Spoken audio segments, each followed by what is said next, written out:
आज चाहिँ हामी पासपोर्टको फर्म भर्न गइरहेछौँ। सर्वप्रथम पासपोर्टमा के डकुमेन्ट लाग्छ भन्ने विषयमा हामी यस भिडियोमा सिक्न गइरहेछौँ। सर्वप्रथम आफ्नो डेस्कटपमा रहेको या मोबाइल फोनमा रहेको क्रोमलाई खोल्नुपर्छ। त्यसको लागि मैले आफ्नो डेस्कटपमा रहेको क्रोमलाई खोलेँ।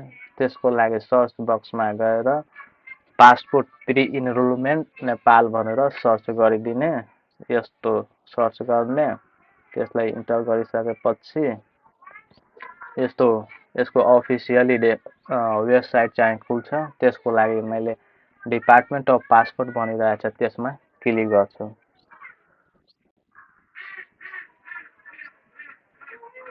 यसमा क्लिक गरिसकेपछि यस्तो चाहिँ सूचनाहरू आउने गर्दछ। त्यसको लागि यहाँ गएर कट गर्न सक्नुहुन्छ, कटिसमा गएर। अनि त्यसको लागि अब स्क्रोल डाउन गरेर यहाँ दिँदैछ राजधानी आवेदन भर्ने तरिका। यहाँ यो पनि छ, राजधानी बनाउनको लागि के गर्ने, यहाँ क्लिक गर्नुहोस्। यहाँ क्लिक गरिसकेपछि यहाँ दिइरहेछ अनलाइन फर्म, त्यसमा क्लिक गर्नुहोस्। यसमा क्लिक गरिसकेपछि यहाँ यस्तो ड्यासबोर्ड खुल्छ। त्यसमा लेखेको हुन्छ प्री इनरोलमेन्ट फर ई पासपोर्टको लागि, विद्युतीय राजधानीको लागि आवेदन, जसमा यहाँ एप्लाई फर पासपोर्ट राजधानीको लागि आवेदन, यसमा क्लिक गर्नुहोस्। अनि यहाँ 4वटा अप्सन आउँछ।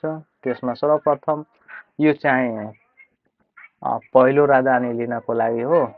नयाँ हुनुहुन्छ भने पहिलो राजधानीको लागि यो फर्स्टमा क्लिक गर्ने। त्यसको लागि दोस्रोमा हो म्याद सकिएको राजधानी नवीकरण गर्नको लागि, अनि रिन्युअल गराउनको लागि दोस्रो नम्बरमा क्लिक गर्न सक्नुहुन्छ। अनि तेस्रोमा दिइरहेछ रिप्लेसमेन्ट, यानि लस्ट स्टोलेन, हराएको वा चोरीको राजधानीको सट्टामा यो चोरी भइसकेको छ। अनि यस्तो समस्या परेमा तेस्रो नम्बरमा यहाँ क्लिक गर्ने। त्यसको लागि दिएछ रिप्लेसमेन्ट ड्यामेज, बिग्रिएको राजधानीको सट्टामा तपाईँको फोटो उडिसकेको छ या कुनै किसिमले बिग्रेछ, त्यसमा चौथो नम्बरमा क्लिक गर्न सक्नुहुन्छ। मेरो चाहिँ फर्स्ट हो, म चाहिँ पहिलोचोटि राजधानीको फर्म भर्न गइरहेको छु र पहिलोचोटिमा मैले पहिलोमा क्लिक गर्ने। यसमा क्लिक गरिसकेपछि यस्तो ड्यासबोर्ड खुल्छ। यहाँ दिइरहेछ यो पढेर इनरोलमेन्ट गर्नु होला। त्यसलाई पढ्न सक्नुहुन्छ तपाईँ यहाँ डाउन गरेर। अनि त्यसपछि यहाँ दिइरहेछ please choose from the following available passport types, तपाईँ कुन टाइप्सको पासपोर्ट बनाउन चाहनुहुन्छ। यहाँ 34 पेज अर्डिनरी 34 पेजको पनि छ र अर्डिनरी 66 पेजको पनि छ। मैले चाहिँ अर्डिनरी 34 पेजको लागि मैले दिन चाहन्छु। मैले यसमा क्लिक गर्छु अनि प्रोसिडमा क्लिक गर्नु। त्यसमा क्लिक गरिसकेपछि यस्तो ड्यासबोर्ड खुल्छ। त्यसमा आई एग्री स्वीकृत छ भनेमा क्लिक गर्नुहोस्। त्यसमा क्लिक गरिसकेपछि यस्तो ड्यासबोर्ड खुल्छ, बुक योर एपोइन्टमेन्ट। अब चाहिँ यहाँ एपोइन्टमेन्ट प्रोभिन्स भनिरहेछ, तपाईँ कुन प्रदेशमा चाहिँ आफ्नो एपोइन्टमेन्ट दिन चाहन्छु। मेरो चाहिँ मध्य प्रदेश हो, मैले मध्य प्रदेशमा क्लिक गरेँ। अनि कुन जिल्लाबाट बनाउन चाहन्छु तपाईँ, मेरो चाहिँ यो, तपाईँ जुन जिल्लाबाट बनाउन चाहन्छ भने त्यो जिल्लामा आफ्नो जिल्लाको सर्च गरेर राख्दिनु। त्यसपछि एपोइन्टमेन्ट लोकेसन, त्यो कुन लोकेसनमा रहेछ, मेरो चाहिँ यो बारा नै हो। यहाँ आएर अनि यहाँ सरल गरेर हेरिलिने। त्यसपछि यस्तो ड्यासबोर्ड खुल्छ। यस्तोमा सिलेक्ट डेट भनिरहेछ। यसमा एउटा पनि सिट खुलेको छैन, त्यो खुलेको सबै प्याक भइसकेछ। मैले अर्को महिनामा सेप्टेम्बरमा त प्याक भइसक्यो, अक्टोबरमा हेर्छु। अब अक्टोबरमा हेर्दाखेरि यहाँ ट्युस्डेको 7 तारिकको खुला हो। यसमा मैले क्लिक गरेँ। यसमा क्लिक गरिसकेपछि यहाँ खुल्यो एउटा 10 बजे खुलेको हो, एउटा सिट त्यसमा हो, एउटा 10:30मा हो अनि 11:30मा पनि हो। अनि यस्तै गरेर 14 बजे अनि 14:30मा, यानि 15मा अनि 15:30मा हो। त्यसको लागि मैले यहाँ 10मा क्लिक गर्ने एमा अनि यहाँ एउटा क्याप्चा हो, क्याप्चालाई आप टाइप गरिदिने।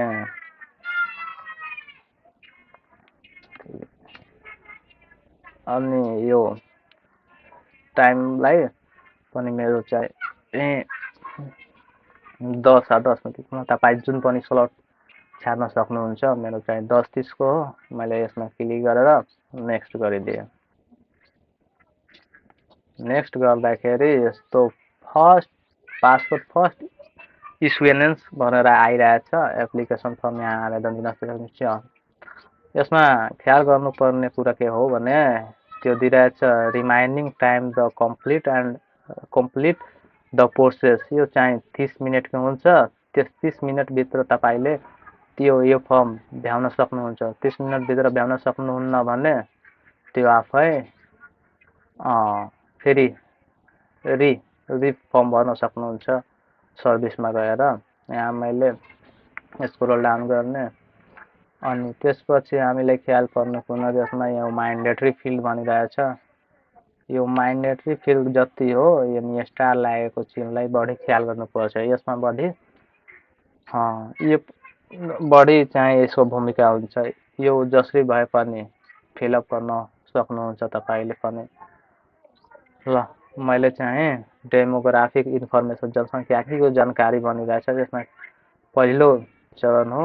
त्यसमा मैले लास्ट नेम भनिरहेछ। लास्ट नेममा मैले क्लिक गरेँ। लास्ट नेम तपाईँको नागरिकतामा रहेको जे छ त्यसमा लास्ट नेम हेरेर आफ्नो नागरिकतामाको नाम थर लेख्न सक्नुहुन्छ। मेरो आफ्नो लेखेँ। तपाईँ आफ्नो पनि लेखिलिनु। त्यसपछि फर्स्ट नेम दिइरहेछ। तपाईँको नाम के हो त्यो लेखिलिने। त्यसपछि तपाईँ मेल हो या फिमेल या अदर कुनै अदर हुनुहुन्छ। म चाहिँ मेल हो। मेलमा क्लिक गरेँ। त्यसपछि तपाईँको अङ्ग्रेजी डेट अफ बर्थ कति हो एडी यहाँ भनिन्छ। त्यसमा यहाँ क्यालेन्डर जस्तो दिइरहेछ दुईवटा सिङ जस्तो। यसमा क्लिक गर्ने। त्यसपछि यहाँ 2025 दिइरहेछ। यस 25मा क्लिक गरिसकेपछि यस्तो आउँछ। त्यसपछि तपाईँको कति हो त्यसमा नागरिकताको पछाडितिर यो लेखेको हुन्छ।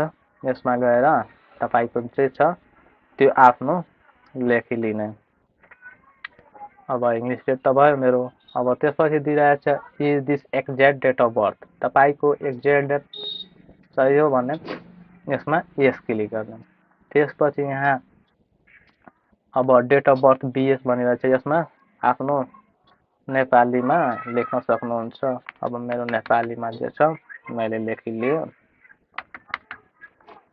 त्यसपछि यहाँ प्लेस अफ बर्थ भनिरहेछ डिस्ट्रिक्ट। यहाँ कन्ट्री इफ बर्न एबर्ड तपाईँको जन्म कुन जिल्लामा भएको हो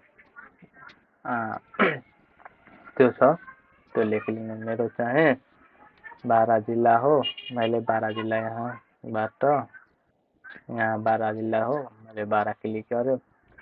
त्यसपछि एकैचोटि यहाँ आउँछ यो बर्थ कन्ट्री सबै यहाँ यसो गर्दैन। नेसनालिटी चाहिँ नेपाली नै हो।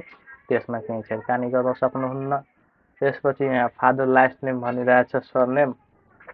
आफ्नो बुवाको नागरिकतामा रहेको जे नाम हो त्यसको थर के हो पहिलो थर लेख्ने। मैले यो थर लेखिसकेँ। त्यसपछि बुवाको पहिलो नाम के हो त्यो लेखिलिने। त्यसपछि अब मदर्स लास्ट नेम भनिरहेछ या सरनेम।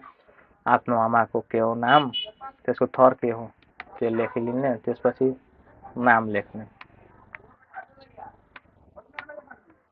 अब पहिलो मेरो भइसक्यो। त्यसपछि यहाँ दिइरहेछ सिटिजनसिप इन्फर्मेसन नागरिकता सम्बन्धी जानकारीमा क्लिक गर्न सक्नुहुन्छ तपाईँ। यसमा क्लिक गरिसकेपछि यहाँ तपाईँले यस्तो हेर्न सक्नुहुन्छ। यसमा नेसनल आइडेन्टिटी नम्बर भनिरहेछ। तपाईँको राष्ट्रिय परिचय पत्रमा भएको नम्बर यसमा लेख्न सक्नुहुन्छ। मैले आफ्नो लेखेँ। त्यसपछि यहाँ दिइरहेछ नागरिकता नम्बर। तपाईँको नागरिकता नम्बर के हो त्यो आफ्नो नागरिकतामा हेरेर लेख्न सक्नुहुन्छ। मैले आफ्नो नागरिकता नम्बर लेखेँ। त्यसपछि दिइरहेछ सिटिजनसिप डेट इस्यु अफ डिएस। तपाईँको नागरिकता कुन सालमा बनेको हो त्यो नागरिकताको पछाडितिर रहेको हुन्छ। त्यसमा गएर आफ्नो नागरिकताको पछाडितिर हेरेर भर्न सक्नुहुन्छ। मेरो आफ्नो हो, मैले हेरेर भरेँ। त्यसपछि दिइरहेछ सिटिजनसिप प्लेस अफ इस्यु। तपाईँको नागरिकता कुन जिल्लामा बनेको हो त्यो पनि नागरिकतामा नै हुन्छ। नागरिकतामा हेरेर यसमा जे छ त्यो यस्तै डाउन गरेर मेरो जे छ मैले यहाँ क्लिक गरेँ। त्यसपछि यो दोस्रो नम्बर पनि बक्स फिलअप भइसक्यो। अब तेस्रोमा दिइरहेछ एप्लिकेन्ट कन्ट्याक्ट डिटेलमा क्लिक, आवेदनको सम्पर्क विवरण। यसमा आएर आफ्नो मोबाइल नम्बर लेख्न सक्नुहुन्छ।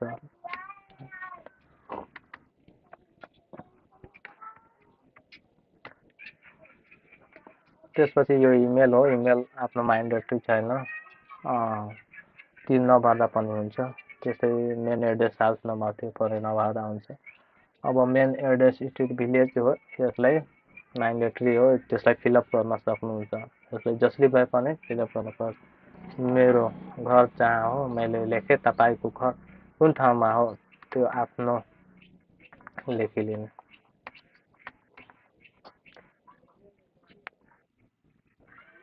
त्यसपछि मेन एड्रेस भनिरहेछ। मेन एड्रेस वार्ड, तपाईँको वडा नम्बर कति हो आफ्नो वडा नम्बर जति हो जति लेखिलिनु। त्यस्तै मेन एड्रेस कन्ट्री भनिरहेछ, त्यो आफै सो गर्छ। त्यसपछि तपाईँको कुन प्रदेश हो, मेन एड्रेस प्रोभिन्स भनिरहेछ, तपाईँ कुन प्रदेशको हुनुहुन्छ।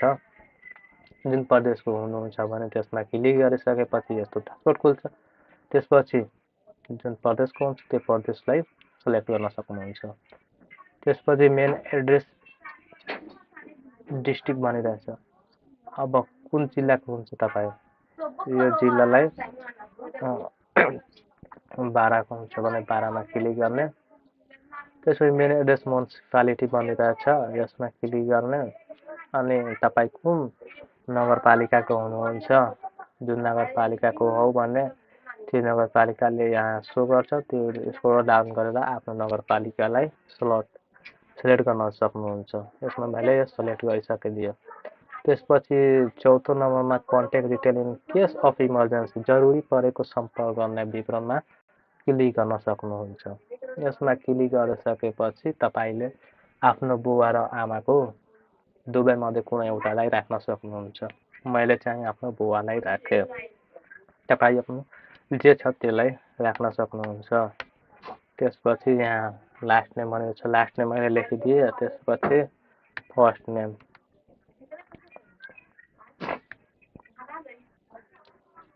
त्यसपछि तपाईँ कुन ठाउँको हो त्यो ठाउँ लेखिलिन। मैले आफ्नो नागरिकतामा जे छ मैले यहाँ लेखिलिएँ।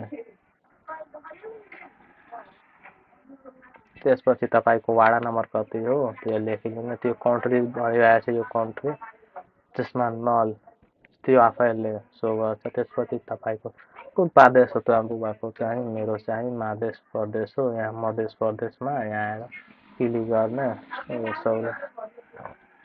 यहाँ मध्य प्रदेशमा यहाँ आएर यहाँ सर्च बक्समा गएर खोल्न सक्नुहुन्छ। त्यसपछि डिस्ट्रिक्ट भनिरहेछ, तपाईँ कुन जिल्लाको हुन्छ त्यो जिल्लाको नाम आफ्नै सो गर्छ। फर्स्ट पहिलोमा मैले क्लिक गरेँ। त्यसपछि तपाईँको कुन नगरपालिका हो बुवाको, त्यो नगरपालिकालाई यहाँबाट स्क्रोल डाउन गरेर आफ्नो नगरपालिकाको राख्न सक्नुहुन्छ। यस्तै फोन नम्बर, फोन लेखेको छ, इमेल छ, यो नलेख्दा पनि हुन्छ। त्यसपछि डाउन गरेर नेक्स्टमा क्लिक गर्ने। नेक्स्टमा क्लिक गर्नेपछि त्यसमा फाइल एट्याचमेन्ट भनेर आउँछ यस्तो बक्स। त्यसमा डकुमेन्टहरू राख्न सक्नुहुन्छ। मेरो चाहिँ अब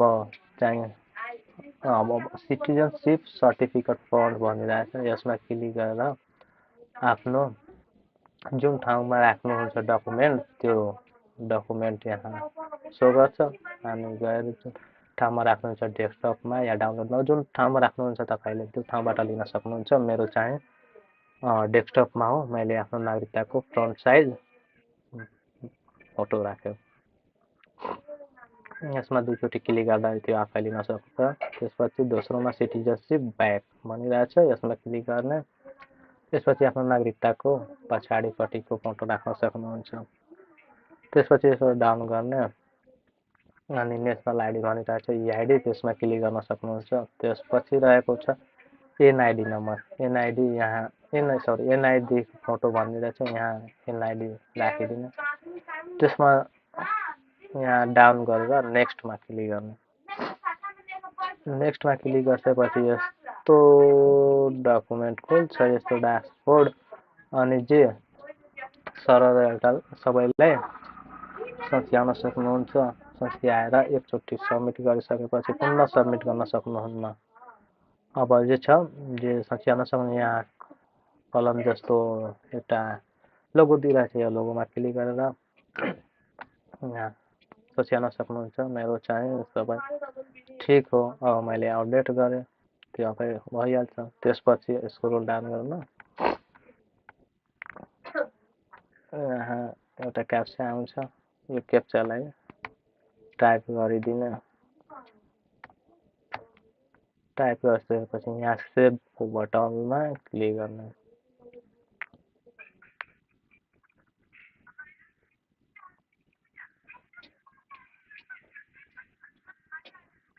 सेभको बटनमा क्लिक गरिसकेपछि यस्तो चाहिँ कोड आउँछ, त्यसलाई कपी गरेर राख्न सक्नुहुन्छ, आफ्नो नोटबुकमा राख्न सक्नुहुन्छ। अथवा यहाँ फिनिस भनिरहेको छ, यो फिनिसमा क्लिक गर्न सक्नुहुन्छ। फिनिसमा क्लिक गरिसकेपछि यस्तो ड्यासबोर्ड खुल्छ। यहाँ भनिरहेछ रिक्वेस्ट ह्याज बिन सक्सेसफुली सबमिटेड, तपाईँको यो फर्म सबमिट भइसक्यो। अब यहाँ तल गएर पिडिएफ डाउनलोड गर्न सक्नुहुन्छ। यहाँ डाउनलोड पिडिएफ भनिरहेछ, यस डाउनलोड पिडिएफमा क्लिक गर्न सक्नुहुन्छ। डाउनलोड पिडिएफ भइसक्यो। अब मेरो डाउनलोड भएको यहाँ सो गरिरहेछ, यसमा मैले क्लिक गरेँ। क्लिक गरिसकेपछि यहाँ दिइरहेछ यस्तो चाहिँ आउँछ डाउनलोड भएर। यो डाउनलोड गरेर सबैलाई हेरेर कम डेटको हो, यहाँ त्यो डेटको हो भने यहाँ दिइरहेछ यो डेटको जानुहुन्छ तपाईँको इलाका प्रशासन या जिल्ला प्रशासन जुन ठाउँमा तपाईँले सिलेक्ट गर्न सकेको छ त्यहाँबाट गएर आवेदन बायोमेट्रिक राख्न सक्नुहुन्छ। त्यसपछि अब डाउनलोड गर्न चाहन्छु, यहाँ डाउनलोड त भइसक्यो। त्यसको लागि यहाँ प्रिन्ट गर्न चाहन्छु भने यसमा प्रिन्ट गर्ने। अनि तपाईँको जुन पिडिएफको यहाँ पिडिएफ सर्च गर्ने। मेरो चाहिँ अब पिडिएफ होइन, प्रिन्टर कुनै पनि छैन। मैले यहाँ क्यान्सल गरेँ अनि यहाँ सेभ गरिलिने।